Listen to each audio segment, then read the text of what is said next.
Today is Tuesday, October 14th, 2014. The time is 10 a.m. It's my pleasure to call the order of the State of Tennessee Department of Commerce and Insurance Board of Funeral Directors and Embalmers.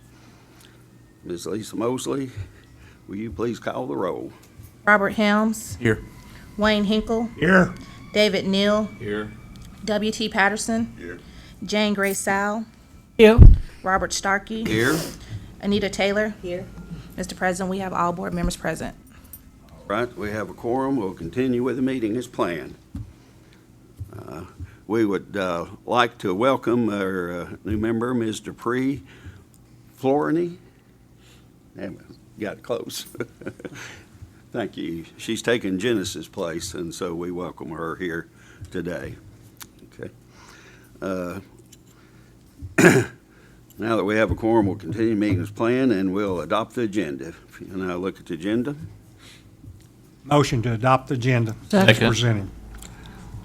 I have a motion from Mr. Hinkle and a second from David. We'll continue. All in favor? Aye.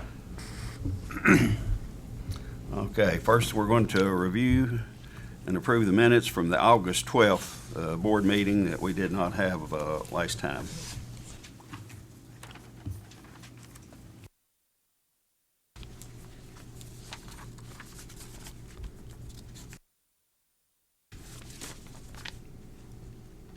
Has everyone had time? So I move to adopt the minutes. Second. Have a motion from Ms. Sowell and second from Mr. Hinkle. All in favor? Aye. Motion carries. Mr. President, the minutes for September 9th meeting is not ready yet. Oh, okay. I apologize for that, but because of my illness, we were not able to finish those before the meeting. That'll be fine.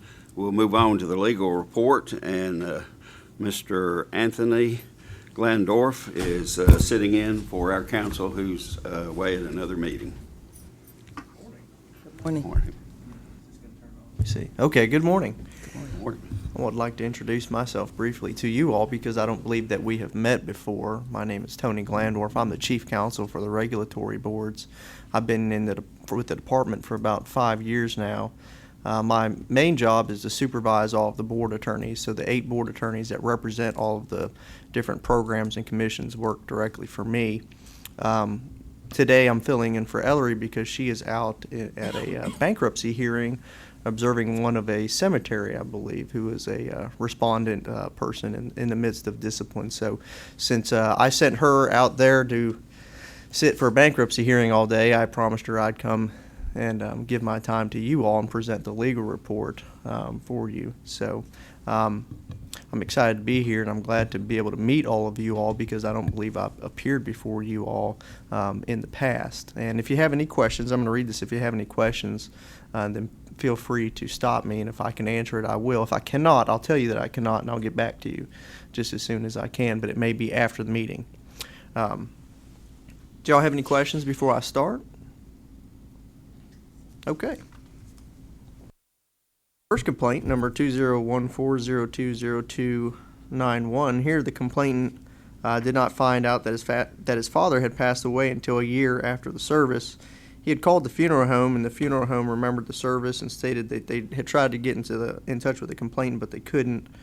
The complainant then stated that the funeral home, in his opinion, did not try hard enough because it seems that he had been living in the same house for 48 years, and his first wife had been listed in the phone book, and he had wanted the decedent to be buried in another cemetery next to his mother. When we sent this out for response, the respondent indicated that the deceased stepdaughter had contacted the respondent, who arranged for the free service to provide for the casket and the vault and arranged for the grave space. The stepdaughter had told the respondent that the deceased had 2 sons, but she did not know where they lived or how to contact them, and they put the arrangements on the local radio station on the respondent's webpage. The history of this case, there's only been one case previously. It was unrelated allegations. It was closed with a letter of warning. Here the violation would be under what is a slightly new statute history which is 625703 regarding the priority of rights of controls of disposition, which generally says that the child of the decedent, or the majority of the surviving children, would have the ability to determine what is the control of the disposition. Here, there was a stepdaughter that came forward who indicated to the respondent that there were two blood son relatives, and the question is, under the statute, whether or not they made reasonable efforts to notify these surviving children. Here, one of these sons said that he had lived in the same place for 48 years, and they placed it on the radio and on the respondent's website, which arguably no one actually goes to funeral websites on any given day if they don't believe that somebody has passed away. Therefore, the recommendation was a consent order for civil penalty of $500 and authorization for a hearing. Question? Yes. Did the funeral director have any evidence whatever that he had made effort to contact a family member, the next of kin? The evidence that he did have was that the only things that they did was they placed it on the radio, and they placed it on He the website. made no effort to. No, we don't have any response from the respondent stating that they made an actual effort to go out and find these individual persons. You have any explanation for not making that effort? No, not that I have here. Question. The complainant hadn't tried to find out anything about his father for a year, and then when he found out his father had passed away, doesn't sound like he had much contact with his father. No, I think it's clear that he did not. I think that is clear that he did not have much contact with his father. I think his complaint is that when his father was to be buried, that the obligation was on the respondent to make these reasonable efforts to notify him that his father had passed away, and that did not happen. Obviously, the stepdaughter, or what would have been his stepsister, did not attempt to notify him. Motion to, Yeah, No. Robert may have some. Question more. too from a funeral director's standpoint, this is kind of our procedure too. If no family members are available, we sometimes put it in the paper. We don't have radio where I live, and on our website, hoping somebody will come forward. I have a hard time finding somebody $500 that gave a funeral, arranged all this for nothing for the family on their behalf, and the son comes forth a year later and complains. I have a very hard problem myself of finding this funeral home $500. I know the statute, however, I don't know what the time period was, but it definitely, I know this is what we do ourselves. Nobody comes forward and we go on. The funeral's free. I mean, I can't see that the funeral home should be punished for this. Mr. Can you President, explain why he did it for nothing? No, I don't have an explanation of that. Mr. President, one thing that I know that Assistant General Counsel Richardson did check on, Public Chapter 828 is very specific about timelines and when you can do things, even if nobody's been notified. If I recall, after 168 hours, then the funeral home is free to do 11 steps there, and the 12th is basically anybody that assumes responsibility. Even the funeral home can then Sure. do the disposition. But Do we know how many hours elapsed here? It was less. 168 hours would be 7 days, and here the decedent died on July 15th and was buried on July 19th, which was 5 days at best. So it would have been at least 2 days early.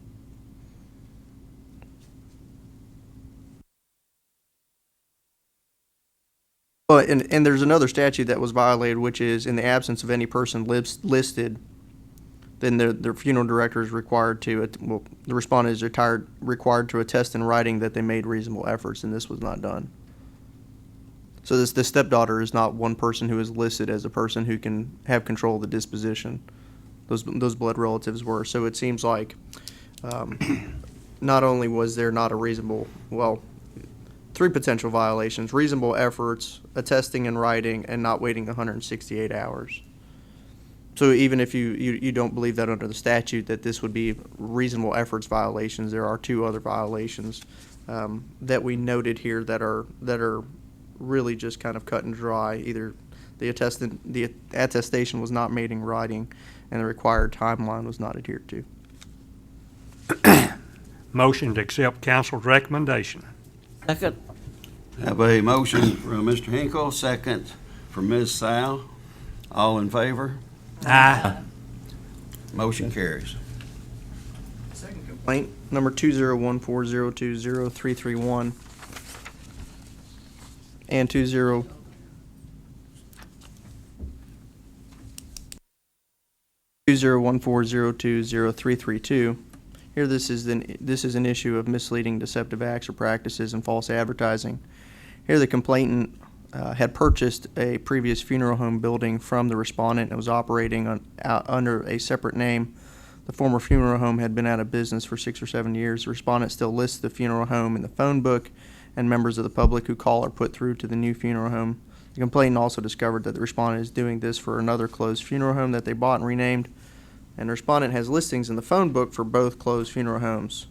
The numbers are forwarded to the respondent's current funeral home telephone. The response came that the board had previously issued a notice of violation for this.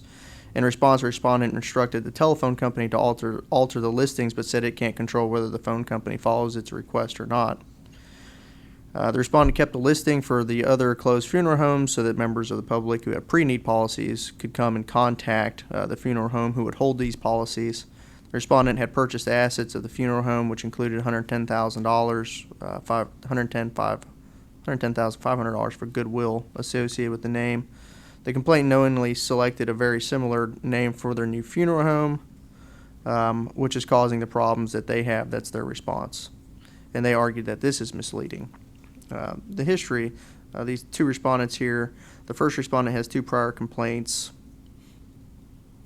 regarding price lists, crematory inspection reports, advertising, and cremation authorizations forms not present. The recommendation here was a consent order for a civil penalty of $250.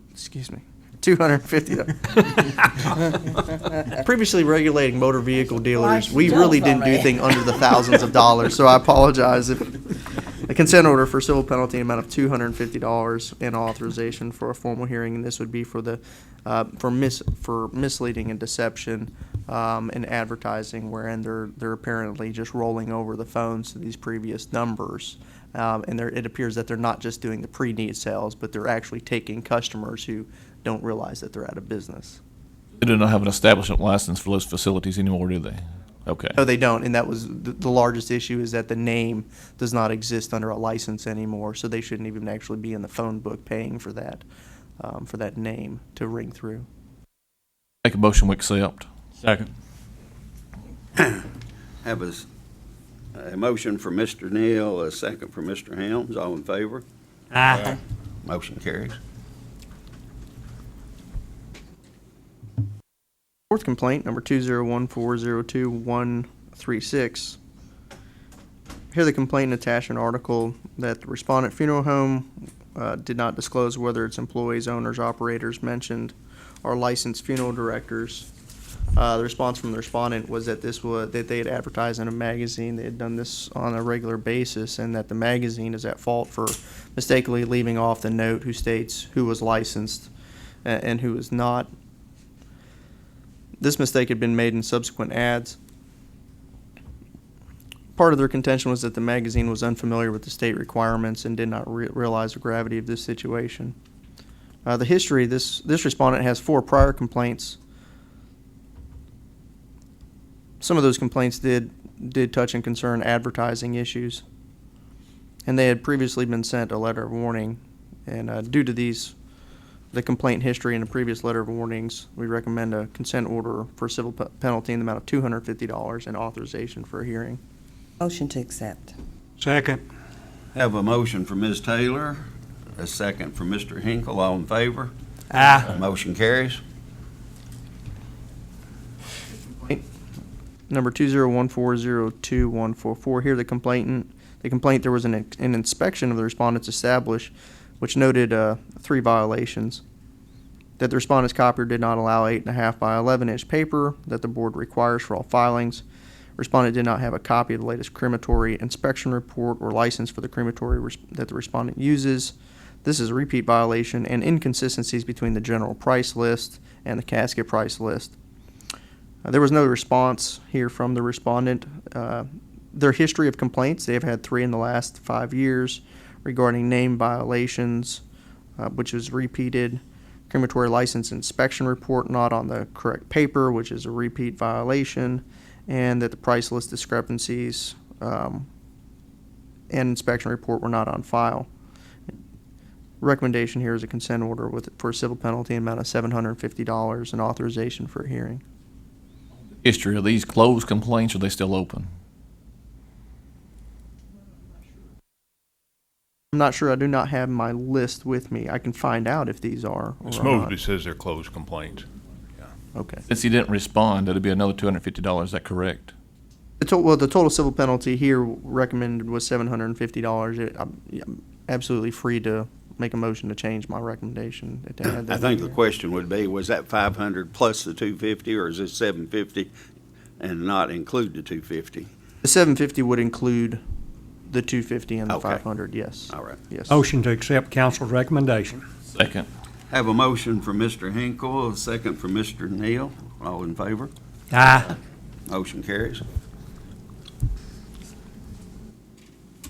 Sixth complaint, number 201402145. Here the complainant alleged unprofessionalism and incompetence. The complainant states that the respondent told him that his son's grave was a double-depth grave, but it was not. He also states that the respondent did not put the deceased full name on their death certificate, and that he told the respondent it would take 6 weeks to amend it, and then after 6 weeks, the complainant called and was told that he needed to fill out an affidavit for the amendment, and the complainant wishes that he was told at the beginning that he needed to fill out another affidavit.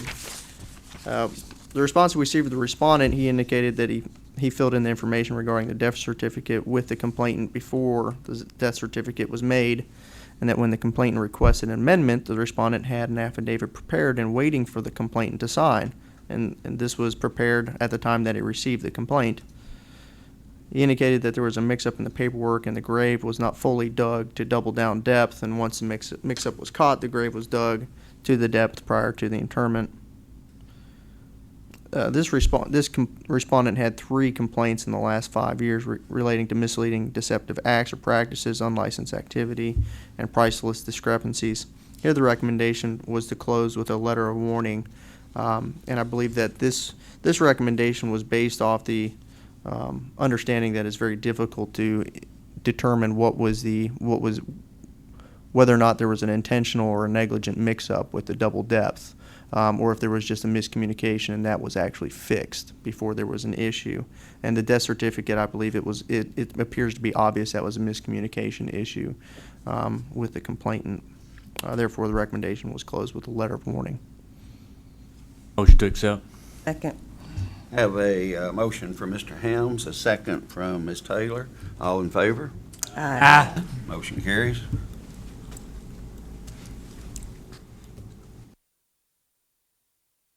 The 7th complaint, number 201402291. Here the complainant alleged that the respondent would not give the family the death certificate. The complainant says that they asked on July 3rd and July 10th, and that the respondent stated that the death was being investigated by the coroner and it may take up to 6 months to a year before the certificate would be released. However, on September 11th, the complainant went to the coroner's office, who stated that there was no investigation. The death certificate had been released on June 30th. The coroner then called the respondent, who verified that it had received their death certificate on June 30th and that 3 copies were given to one member of the family, who apparently told the respondent to withhold all copies and information about their death certificate to anyone else. The response from the respondent indicated that the coroner had released their death certificate on June 30th and that the respondent promptly filed it. The health department had stated that the death certificate would have to be referred to the medical examiner due to the cause of death. The respondent gave copies of the death certificate to the informant and the purchaser. The health department gave out other death certificates due to the number of family members who requested them. The health department would not give complainant a copy because of discrepancies on his birth certificate. The health department could not verify his identity. There was no prior complaints in this with this respondent, and we are actually waiting on additional information regarding this. So right now, the recommendation would be to hold this complaint, not make a determination until we receive additional information. Is there a paternity question involved? Not that I know of.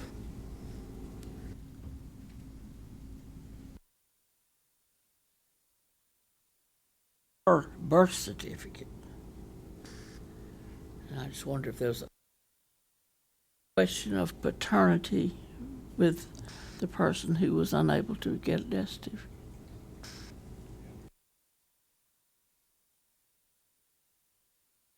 I don't know if that there was. I do not know. It has been raised that there was a paternity issue with this. The waiting on additional information was we were waiting for the health department to respond back to us regarding what is their issue. So there may be one that's raised by the health department subsequent to this, but it hasn't shown up yet.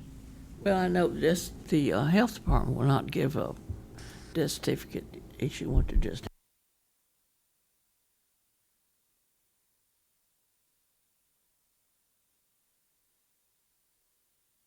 Possibly could fall in.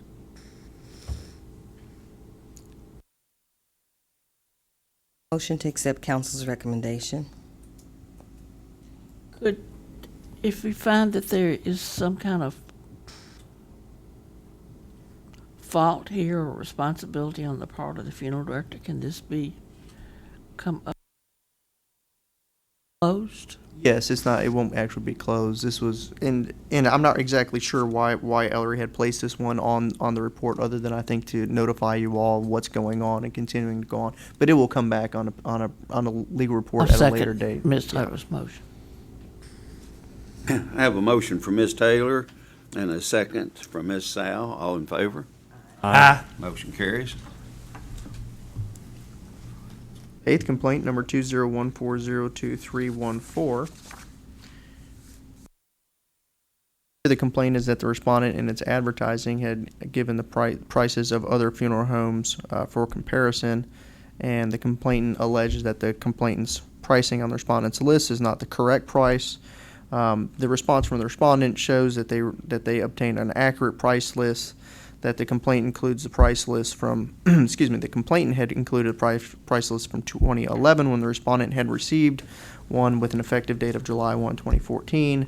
After this was shown, the complainant stated that they understood that they were wrong in filing this complaint, and they requested to withdraw the complaint. So the Move to recommendation accept is to recommendation. dismiss. Second. Have a motion from Ms. Sal and a second from Mr. Helms. All in favor? Aye. Motion carries.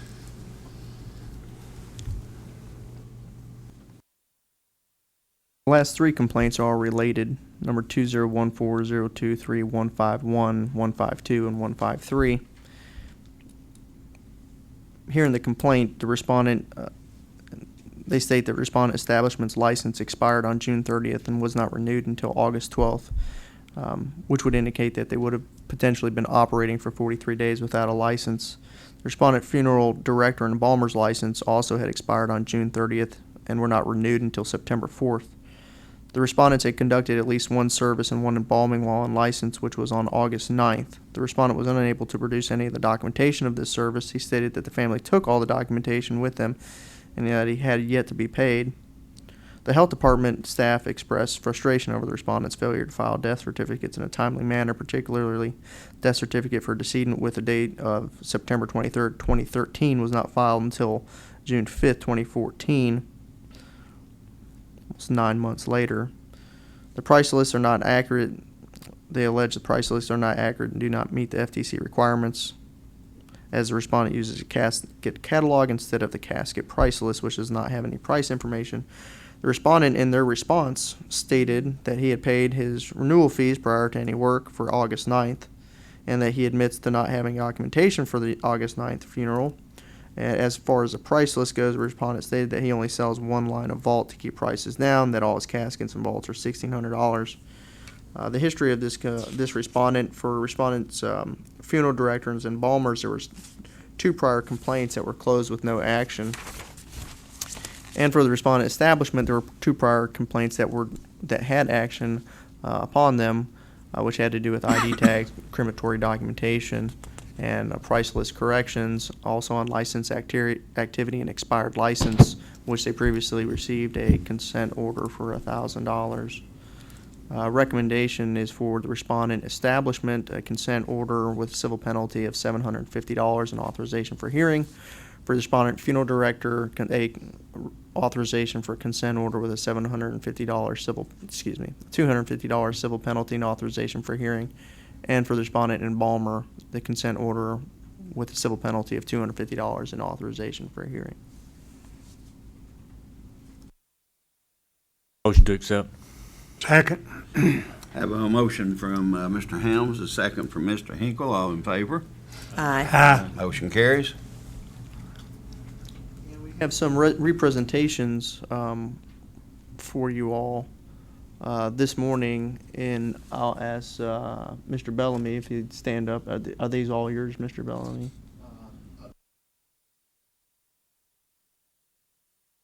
You have 2?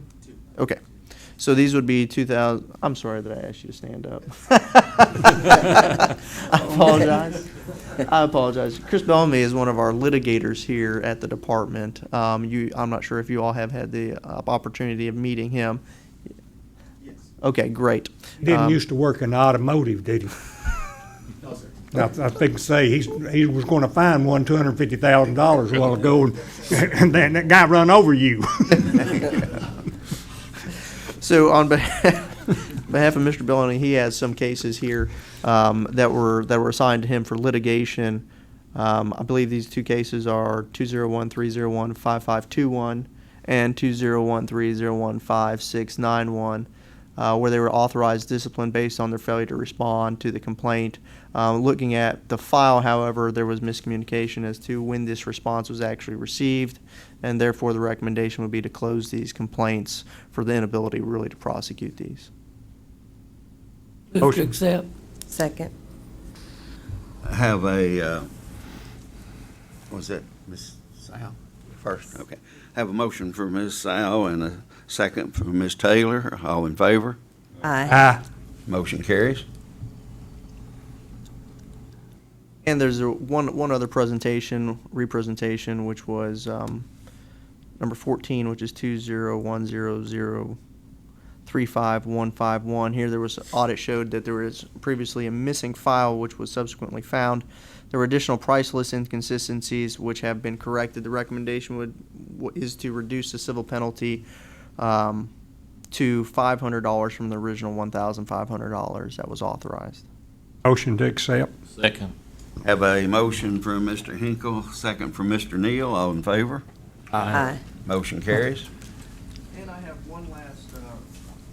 one last request from the board, and here is regarding final order designations, and we have a paragraph there that you can read, and I can probably explain it a little bit better. Which is when we litigate cases, many times we litigate those cases in front of an administrative law judge, or we would come before you all and litigate a case. And whatever the determination of the board or the judge is, generally the state would go back and prepare an order. And we would prepare that order, and it has a signature by generally a board member. And it usually, historically, has been the president of the board. And the question came up, which was, well, it's a little bit easier for us timeline if it is the order that the board had previously authorized. Can we authorize somebody within the department to go ahead and sign on behalf of the board on this final order so that we can just go ahead and file it that day and not have to worry about mailing this to get a signature and bringing it back and then board members remembering to do that. So what many of the boards have done is they have statutorily designated somebody to sign final orders and final orders only on behalf of the board. And it had come up, and I had asked if there was actually a current minutes or memorandum or policy statement that allowed anybody on the board to sign the final orders, and it came back as we don't think so. So I said, well, what the easiest thing to do is to have a motion that would authorize generally the president to sign the final orders as they come in, which is traditionally done, and then alternatively also authorize the director, Mr. Gribble, to sign final orders on behalf of the board after we've already had the final hearing. So that's statutorily for anybody to sign. It has to be designated. So in designating generally the president, we would also ask one other person within the office. We can do that, and with an understanding that we would, that everybody can go ahead and review this order, and if that there's a problem with it or whatnot, we can go back and go ahead and change that. It's not to keep final orders from coming to you all for review. It's just that sometimes it's so simple in nature that we're just waiting for the signature to actually happen. So we would request a motion for that. Mr. President, this doesn't have anything to do with agreed orders. That might be a little bit confusing to the board. Okay. Where there's a case set for litigation, and then they agree and bring it to the board and see if the board will accept the agreed order. So that's not, you would still have all the flexibility that you've had in the past. It's just like he explained. It's just it's just basically signing a document so they can go ahead and file it. Is that correct? Yes. It's basically, you already made your determination. What we just have not done is actually drafted the order and get the signature of the chairman on there as what you all authorized. That way that if the chairman is here, we can have his signature always, but then Mr. Gribble could sign on your all's behalf, knowing that this is the correct order that you do. Just one level of supervision for us in drafting. Should that read both, where it says both the president, shouldn't it say and/or there instead of, it almost sounds like we both got to sign it, and I think what you're after is so Robert could sign it, wouldn't it, in essence, or do you want both of us to sign it? I think we could indicate that the motion be that the president or the executive director have authority to sign the final order. That's what I figured. That Yes. would be better than, Yes, just one signature. yeah, Thank one you, sir. signature, okay. Mr. Chairman, I move to authorize the executive director of the Tennessee Funeral Board to sign final orders in the absence of the president of the board. Should it be in the absence or just in lieu of, or it should be and/or? Should my motion be? I think all that you said would be correct. It would encompass everything. You got that?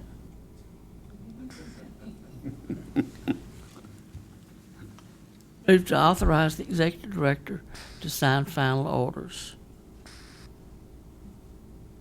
Or the president. for the president of the board. I think the word and/or should be in there maybe.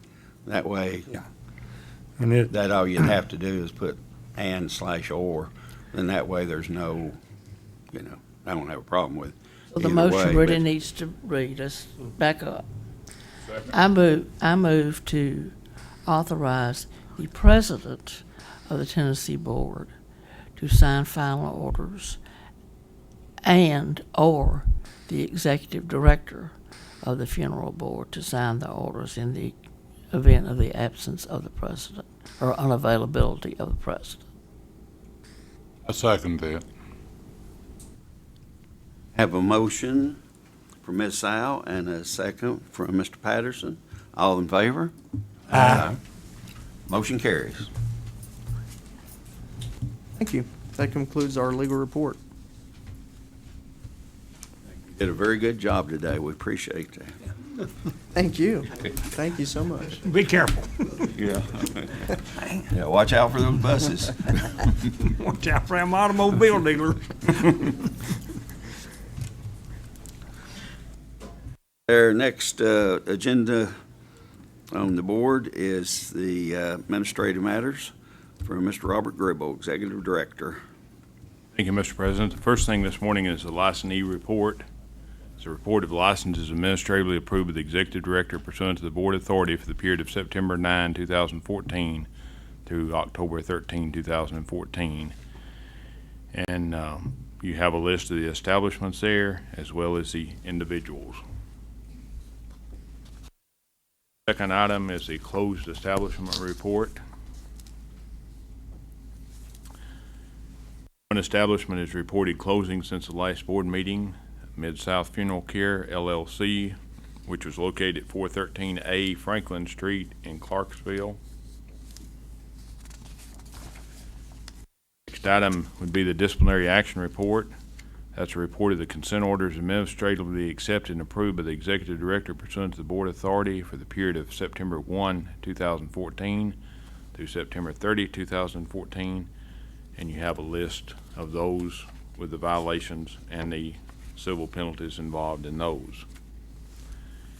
And last item on my report today is a complaint report. As of yesterday, Ms. Mosby reports that there were 61 open complaints. 4 of those were against either funeral directors or embalmers, and 57 of them were against establishments. President? It's an update since what we received by email last week. That is what you received. It's the same report, Ms. Sal. The one that this one does not have anything to do with the burial services cases because they don't actually pertain to the funeral board. Those are just provided earlier for information purposes, but it's the same. The disciplinary action report is the same, exact same report. A motion we accept. Second. Have a motion from Mr. Neal, second from Mr. Hinkle. All in favor? Aye. Motion carries. Next, on our agenda will be approval of license application. Individuals first. President, we have 3 individual applications for today. Know that at least one of these individuals is present, and some are not present because of distance and cost and traveling, but we assured them that we'd present their application to the board for your consideration. I hope I pronounced the first name correctly. I'm just going to say Miss Ham, and I'll let her pronounce her name because she's here. Shauna. Okay, I'm sorry. I was wanting to say Sheena, and I didn't think that was right. Come up and have a seat, please. This lady is from Mississippi, but she has served her apprenticeship here in Tennessee at a Tennessee funeral home under a Tennessee funeral director and embalmer. And the board might look at 625317, making a determination today whether this applicant meets the requirements for licensure. If you will, introduce yourself for the record and make any opening statement you'd like to make to the board members. My name is Shauna Ham, and I would really like to be a licensed funeral director and embalmer.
These issues are behind you.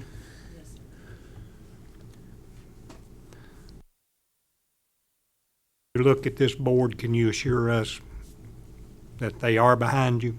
Yes, sir. Motion to approve. Second. Have a motion from Mr. Hinkle and a second from Ms. Sal. All in favor? Aye. Aye. Motion carries. Congratulations. Good luck. Second application before you today, board members, is Jamie Renee Lawson of Norton, Virginia. This applicant is seeking licensure as funeral director and embalmer by reciprocity. And based on the applications, you might want to look at 625317 as well and making the determination about where this applicant meets the qualifications for licensure.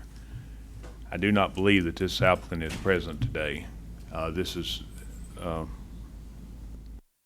have to see exactly where Norton, Virginia is, but it's it's more than a few hundred miles from Nashville, Tennessee.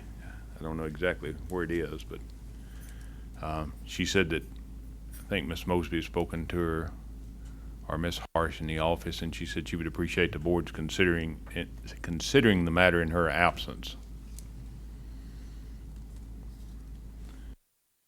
Anytime we have individuals or establishments coming before you, we always let them know that they're certainly welcome to attend any board meeting. All board meetings are open to the public, but especially when they have an application, if they can, if it's where they can be here, it is good for them to be here. And we even encourage establishments more so because that board seems to have more questions for them than they do in individuals, because there's maybe not as much documentation in some of those files as there are in the individual files.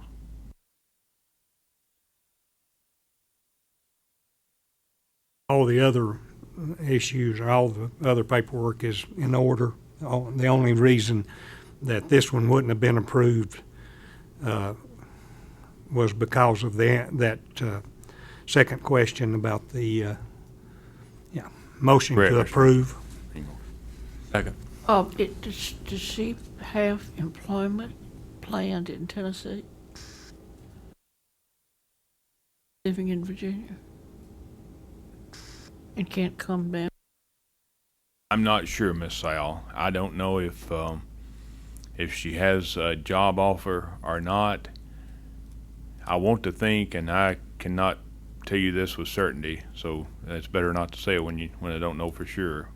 But it seemed like at some point somebody told me that either she or maybe a spouse or something to do with moving here in a job and or maybe later coming Nothing to, in here from anyone in Tennessee indicating that she will have employment or has sought employment. This is just a recommendation from somebody in Virginia at a funeral home in Virginia.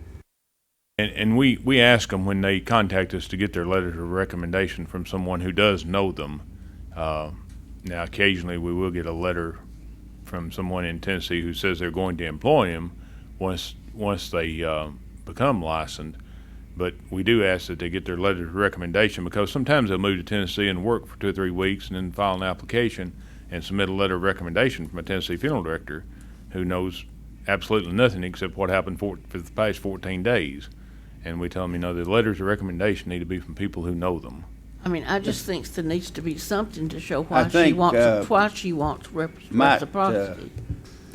Or is it because of This could answer your question. Holding Funeral Home is in that sent the letter, and Big Stone Gap, Virginia, is on the state line. on the line? So Okay. I'd say that way she could practice on both sides, which is common Okay. for somebody.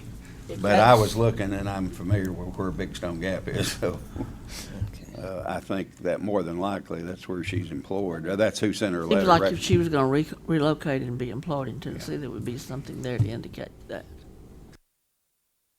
That would explain it. Motion to accept. Second. Have a motion from Ms. Taylor and a second from Mr. Helms. All in favor? Motion carries. The third request is something very unusual to bring to the board.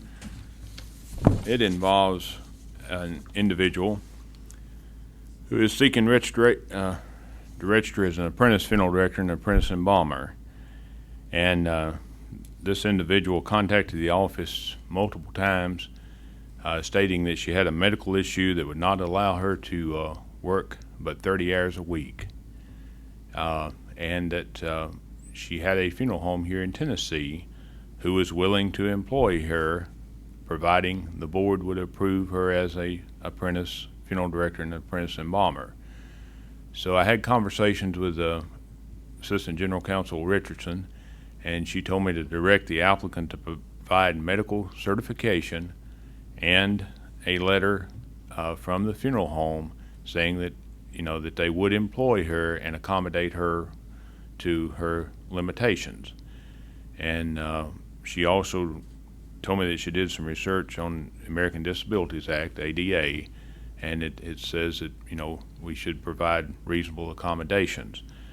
So this applicant is not asking that her apprenticeship be any less hours than she would normally serve, but instead of working 40 hours a week, by the way, I need to tell you this, she is a GED graduate. She's a graduate. I don't have documentation. I can show you this, but she is purported to me that she's a GED graduate, that she's a graduate of a mortuary college, and that she's passed both the National Arts and Science sections of the board. So if that be so, then she would only have 1 year of apprenticeship to serve. So in what she's asking the board to approve, instead of working 40 hours a week for 52 weeks, that she work 30 hours per week for the number of weeks it would equate to whatever 40 times 52 is. And of course, state statute says that it'd be not less than 40 hours, but Ms. Richardson said the overriding statute, and Mr. Glandolf may want to address this, I don't know, the American Disabilities Act would show that the board would have the leeway or authority or might want to consider granting that request. Yeah, if I could, I would just state that the American with Disabilities Act really require that for any type of employment, if you are handicapped, that they make a reasonable accommodation. I believe here the statute's requiring there be a 40-hour work week is a requirement which cannot be met because of their handicap disability. And so if they were, we actually ran this through our HR department here in the state, in our building with our attorney upstairs, Malika Bass, and she indicated that under the ADA she would be allowed by her employer to work 30 hours a week, and given that that is the more overriding statute regarding this issue, that it doesn't really run in contradiction to our statutory requirement for 40 hours, that the requirement for 40 hours was for all general normal circumstances, but ADA overriding could override that. So Motion within to your approve. discretion. Motion to approve. Second. Have a motion from Mr. Hinkle, a second from Ms. Taylor and Mr. Neal. All in favor? Aye. Motion carries. On the Excuse- second, who did you say the second was from? I thought it was you. No. No. No. Was it Ms. The Sal? Yes. I apologize. Okay.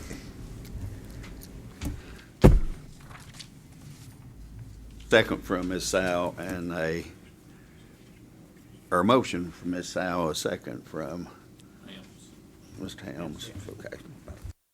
All in favor? Aye.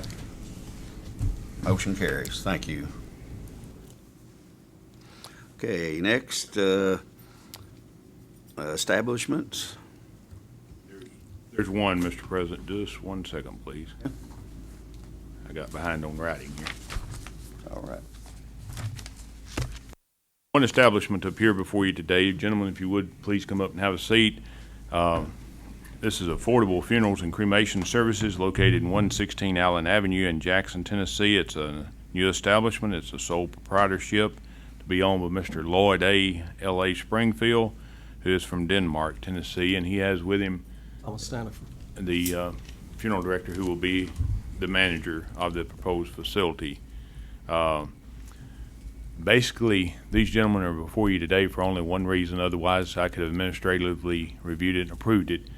When you look at their information and you see their the photos, there's a door, I think, that goes from the viewing area into a warehouse area, which I'm not sure if that's part of Mr. Springfield's leased facility, or do you, well, the board, first of all, I guess the best thing to do is if you gentlemen will identify each one of yourselves for the record, and then what the board may want to look at is as to whether or not how that is how that's structured or situated, and if it meets the board's rules about only one business or a business exclusively dedicated to funeral service.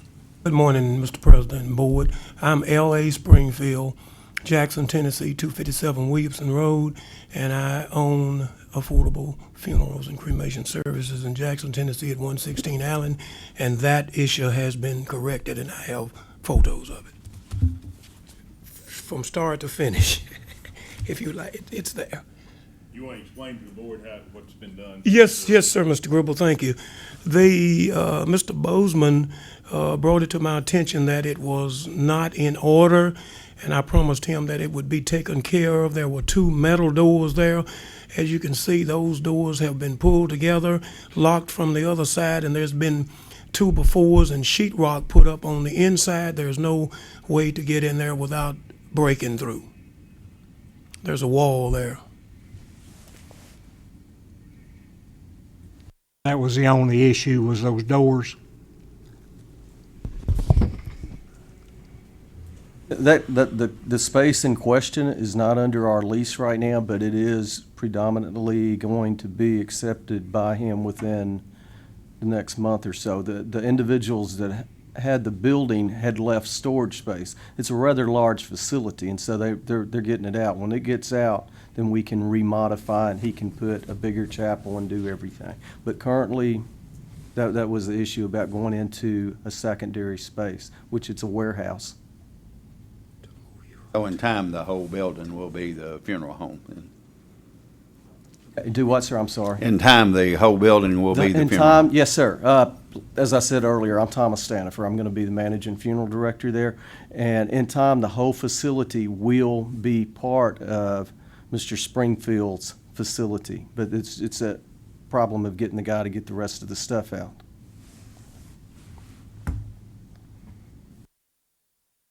A photograph of a preparation room.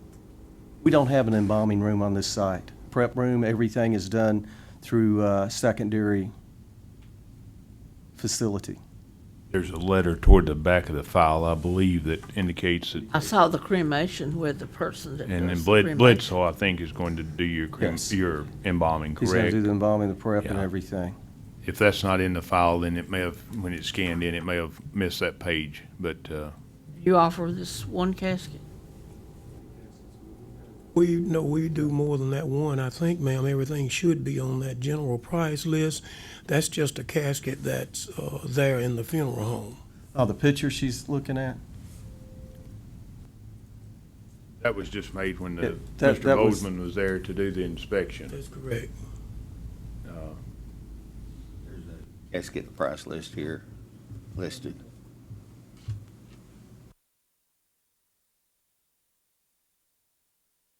Our house, is it zoned for funeral? The zoning's already been taken care of through the city of Jackson and Madison County. Everything's done. Like I said, it's probably, I don't know, the warehouse space, it was just an issue. The guy had went out of business, and the guy, or one of our partners that owns the facility, we took over. But as soon as he gets it out, the whole facility and time will be ours. But as far as him visiting, attending, anything like that, the guy that has his stuff stored, he doesn't come around. So, Beat that, the guy. he doesn't, yeah, that has the stuff stored there, they're gonna have to get with him. And Who are these other partners you mentioned? the fellow that owns the facility is Chuck Clark from Jackson, Tennessee. He's the owner of the property. And Your partner in this business? he's not a partner in, Well, you said one of our partners. well, we have. Misrepresented Yeah, it. I'm sorry, but one of, because me personally have done other business associations with Chuck Clark, the guy that owns the facility. He actually owns, is who we're renting from.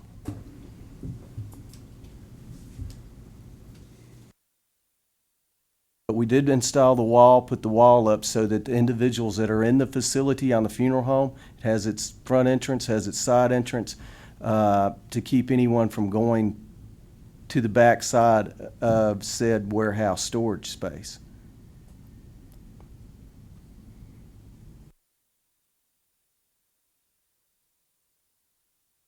A licensed funeral director? No, Do you have intention of being a licensed funeral director? perhaps. Are you gonna work at the funeral, Yes. what are you going to do? What would be your daily duties? I'm going to be there as much as I can to make sure that I can greet people when they come in, along with Mr. Standiford, and I'm also going to work the funerals as I've done in the past. Be there on all? Yes, ma'am. Yes, ma'am. As soon as the establishment gets a license. I think Mr. Stanford, you served as a manager of a previous I establishment. did, and also if you look closely, Rex Bond. He's talking about S&S, I Oh, think. S&S, I did. With S&S, I was listed with them, and then I left in years past. But you should have a letter from Rex Bond, who's deceased, that wrote for the board and everything about recommendations for me. Sure we do in the file. I just remembered recently you had served as a manager of a did. different establishment, yeah. Oh, do you have any intention of seeking a license? I do. I've just, I'm, you know, it's just kind of mixed emotions. I'm 65 years old, no offense, and it's- Older than that. So Oh, yes, ma'am, I'm not I do. offended. yes, ma'am, I do.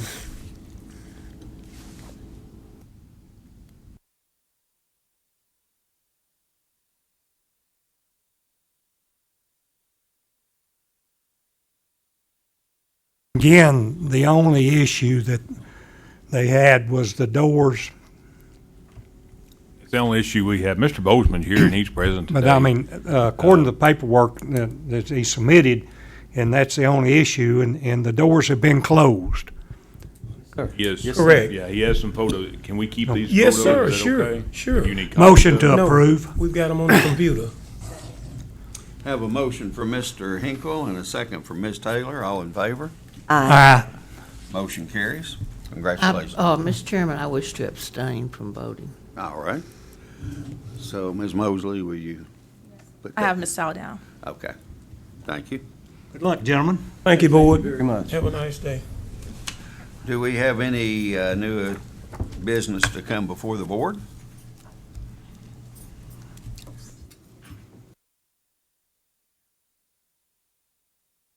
I will seek a motion for adjournment then. So moved. Second.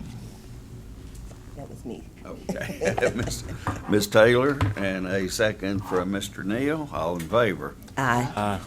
Meeting is adjourned.